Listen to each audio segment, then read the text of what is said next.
When दुख के वक्त पे डिपेंडेंसी हो जाना, राइट? सो इज दिस मतलब out of two sectors I have seen, well, in my experience, one particular sex is more inclined towards become dependent. How much is it true in your experience and how to handle it? There are people who want to become dependent. The many. Dependency में एक security होती है ना। अहंकार हमेशा असुरक्षित महसूस करता है, और अहंकार जानना चाहता है कि मैं कौन हूं। जब आपको कोई डिपेंडेंसी देता है तो आपको क्या लगता है कि मैं कुछ हूं, तब तो मुझे कोई सपोर्ट दे रहा है। अहंकार को पुष्टि मिल गई, पोषण मिल गया, वो क्यों छोड़ना चाहेगा। एक सुरक्षा का भाव मिल गया। उसके बाद तमस की मात्रा जिसमें जितनी अधिक होगी, वो सारे हेल्प को और उतना पकड़ेगा, क्योंकि उसको आलसी होने का कारण मिल गया। बैठे बिठाए जब सारा काम हो रहा है तो कौन इतनी मेहनत करने चाहे। काहे को मैं अपनी ऊर्जा खपाऊं, काहे को मैं अपनी बुद्धि लगाऊं। तो बहुत सरल हो गया।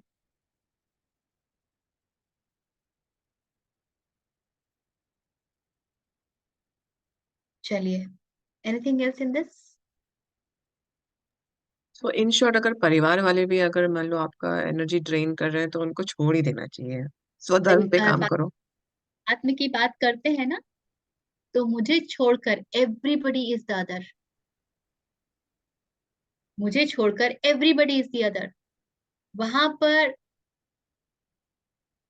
कबीर क्या कहते हैं, मात पिता सुत बांधवा, सबको ले लिया ना उन्होंने। गुरु दरस को जब चले ये अटकावत आनी। आपको छोड़ करके सभी पराए हैं। Everybody is other.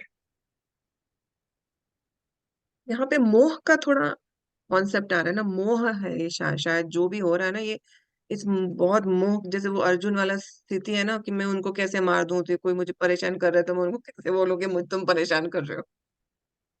मोह वाला ही कॉन्सेप्ट। आप जिनको परिवार कहते हैं वो सिर्फ इसलिए है क्योंकि पहली बात आपको समाज ने बताया है कि ये परिवार है, जिसमें से ये परिवार के सबसे प्रियजन है और ये कम प्रियजन है। माता पिता, बाल बच्चे, ये सबसे महत्वपूर्ण लोग हैं। पति पत्नी एक दूसरे के लिए, ये महत्वपूर्ण ढांचा है। This is the inner circle. And then there is an outer circle जहां पर कजन्स हैं, अंकल आंट है, एंड ऑल दैट।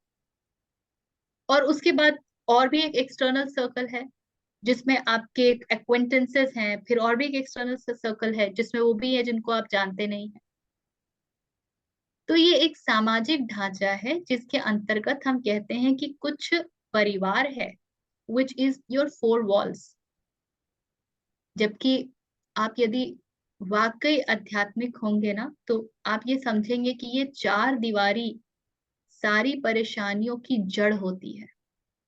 यहां से डिविजन का कॉन्सेप्ट शुरू होता है कि मैं हूं और कुछ और है। यहां से शुरू होता है मेरा बच्चा और पड़ोसी का बच्चा। हम्म। हम्म।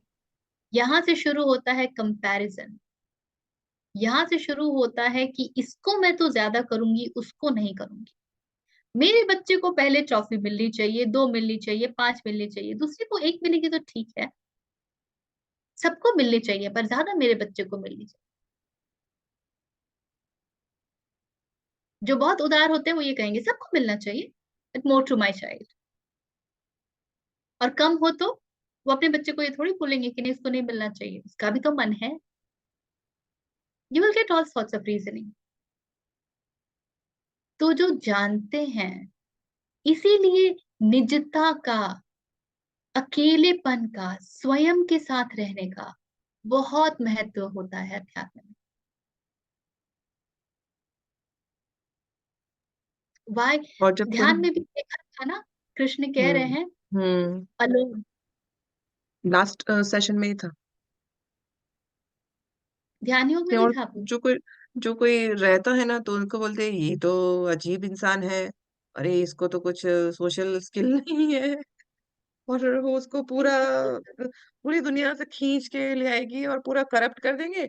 और फिर आप फिर उसी में ध्यान में बैठ के आप करेंगे, अरे मैं तो पहले सही था। कई कई बार ऐसा भी हो रहा है।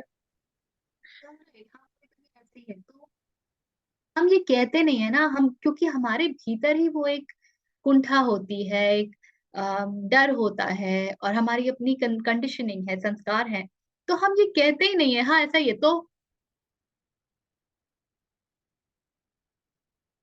हम उसको जस्टिफाई करने लगते हैं।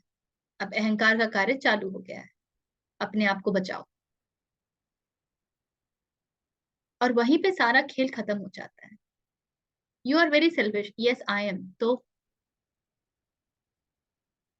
ये बोलना पड़ता है, बिकॉज सेकेंडरी बेनिफिट्स जा रहा है ना, ये तो बोल दिया तो अभी कोई आपको कंसिडर नहीं करेगा। नेक्स्ट टाइम आप जाओगे तो आपको ये सुनाया भी जाएगा, कुछ मदद की आवश्यकता पड़ गई या कुछ कहना है तो सुनाया भी जाएगा। सो बी रेडी टू पे द प्राइस। अध्यात्म, अ, कबीर जो भक्तिगण होते हैं ना, उनको सूरमा बुलाते हैं। भक्ति करे कोई सूरमा, जाति वर्ण कुल खोए,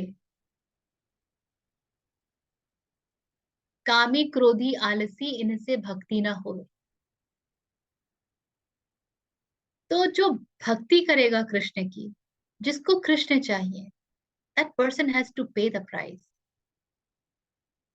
ये हम नहीं करना चाहते हैं, क्योंकि वो सेकेंडरी बेनिफिट सब चले जाते हैं ना। दिस इज वाई स्पिरिचुअलिटी, सबको भीतर पता है कि आध्यात्मिक होने के अलावा कोई चारा नहीं, but people don't have the courage to take steps. वही अर्जुन वाला प्रश्न है, बीच में मैं मर गया तो योग भी नहीं प्राप्त हुआ और जीवन भी समाप्त हो गया, माया मिली ना Ram. People don't take steps out of this. आज मैं सबके साथ दुश्मनी कर लूं तो कल जब मेरा शरीर गिरेगा तब कौन आएगा मेरा साथ देने के लिए? अरे कृष्ण के साथ चल रहे हो, कृष्ण प्रबंध कर देंगे। थोड़ा तो समर्पण रखो, थोड़ी तो श्रद्धा रखो, और कृष्ण जो प्रबंध करेंगे वो ही उचित होगा। 2 बूंद पानी के लिए भी यदि आपका शरीर तड़पता हो तो वही उचित है उस समय उसके लिए।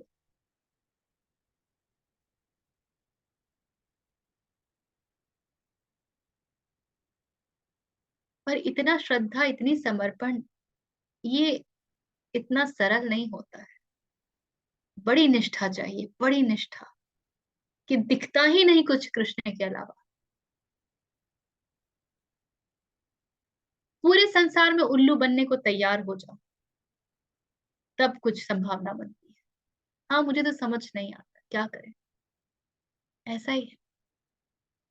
लोग सर ठोक लें आपसे कि यार पारुल को तो छोड़ ही दो। जब तक पारुल से उल्लू सीधा हो रहा है, भाई घर में खाना कौन बनाएगा, घर की चीजें कौन देखेगा, मैंने सब चीजें यहाँ वहां रख दी, घर को व्यवस्थित कौन रखेगा। अरे पारुल तो सरक रही हैं, आध्यात्मिक हो रही हैं, अब तो वो करने को ये सब तैयार ही नहीं, कहती है घर गंदा रहे तो गंदा रहने दो। तो उनका सेकेंडरी बेनिफिट्स जा रहा है ना, how will they let you go? इसीलिए अच्छी मम्मी बने रहना is very easy, but spiritual mom बनना इज वेरी डिफिकल्ट। नहीं नहीं, वो तो झेल गए हैं सब। स्पिरिचुअल मोमेंट गिरी झेल गए हैं। दूसरे थोड़े थोड़े दूसरे रिलेशंस की बात नहीं पता। यार वो सारी सबसे एक गाली जैसे होते खाता है, और प्रेम से गाली खाओ ना, ठीक है कृष्ण कह रहे हैं कि मेरी राह में इतना तो कांटा झेल लो भाई, वो भी नहीं झेल सकते, क्या परीक्षा देंगे, क्या पात्रता दिखाएंगे? फिर बोलेंगे जाओ भाई अभी तुम्हारे लिए तो संसार है, घूमो, और घूम फिर के जब थक जाओ तब आना, फिर देखेंगे। कई लोग ऐसे से कहते भी है ना कि अरे अभी अभी इतना कितना और करोगे तुम लोग, ये सब छोड़ो। वो कहते हैं ऐसा। थैंक यू सो ठीक मच। है, आप पकड़ लो ना तो हम छोड़ देंगे।